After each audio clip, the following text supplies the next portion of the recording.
All right. So with that said, Lauren, I would love for you, if you can, for 5 minutes or so, I'll have a little conversation with you, but you can start by telling us what you did yesterday and what you learned while you were doing it. And then I'll probably interrupt you and ask you some questions. Sure. So yesterday I attended a panel that was part of a conference, and I had previously presented a panel a few weeks ago, but was also enrolled in the programming for the rest of the conference.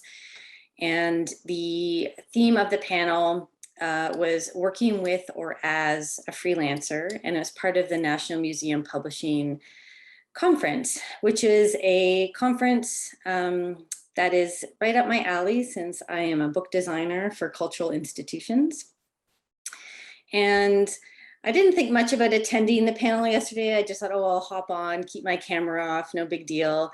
And turns out everybody was asking, where can they find designers to work with?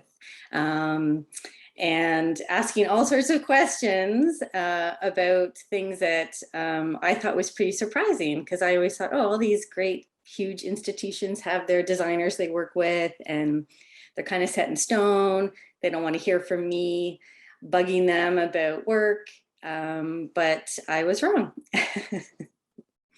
And so just to be clear, right? So the people, the majority of the people in the Zoom were prospects and clients, yes, people who hire designers and copywriters and other creative services people who were complaining, maybe that's dramatic, because they have a hard time finding creative resources. Yeah, so, I think sometimes they maybe worked with a few designers, but maybe they need more, or maybe they, another designer is at capacity. So I think, there was, the majority of the people that were in the panel were not designers. They were cultural institutions that have self-publishing programs. And so they were asking a lot of questions around where to find designers, what they decide on when they're choosing a designer to work with.